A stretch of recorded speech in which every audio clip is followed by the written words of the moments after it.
Bonjour à tous. Alors aujourd'hui, nous allons voir pourquoi, malgré toutes les preuves évidentes que quelque chose ne tourne pas rond, vous n'arrivez pas à admettre que votre partenaire ou votre ami est pervers ou perverse narcissique. Et que par conséquent, les choses ne vont pas s'arranger. Bien au contraire. Cherchez à comprendre l'autre, ne pas tirer de conclusions trop hâtives face à des comportements hostiles, ce sont des qualités que la majorité des victimes de personnes perverses narcissiques possèdent. Et c'est précisément là-dessus que votre partenaire ou votre ami s'est appuyé pour asseoir son emprise. Si par-dessus le marché, vous manquez de confiance en vous, la combinaison est parfaite. Cette personne a ainsi pu tout faire pour que vous passiez votre temps à vous questionner sur tout et n'importe quoi.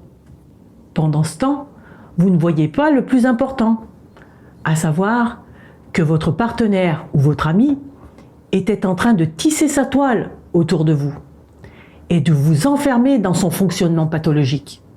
Ensuite, il ne restait plus qu'à vous culpabiliser.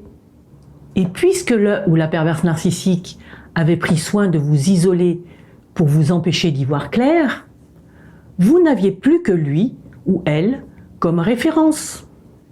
Et vous vous êtes laissé enfermer. Lorsque cette relation s'est terminée, c'est parce que vous vous êtes fait jeter, car usé, donc non exploitable. Ou alors, vous avez pris la fuite pour ne plus subir. Mais dans les deux cas, les intenses émotions vécues en début de relation font que vous continuez à mettre cette personne sur un piédestal et à prendre la responsabilité de tout ce qui n'a pas marché. Mais rassurez-vous, avec le temps, si les contacts avec le ou la perverse narcissique sont au minima, bien sûr, le brouillard se dissipera peu à peu.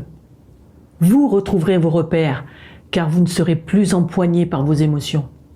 Le passage difficile à traverser, c'est quand vous comprendrez que tout ce que vous pensiez avoir vécu de merveilleux avec cette personne, ce n'était qu'un mirage. Mais si vous vous consacrez à vous, à vos envies, à vos journées à remplir, vous finirez par voir à quel point cette personne est loin d'être celle que vous aviez en tête. Vous devrez aussi chercher ce qui, chez vous, a permis à cette personne d'aller aussi loin dans les abus sans que vous mettiez le holà. Quand vous en serez arrivé là, vous serez libéré. Alors courage, à bientôt.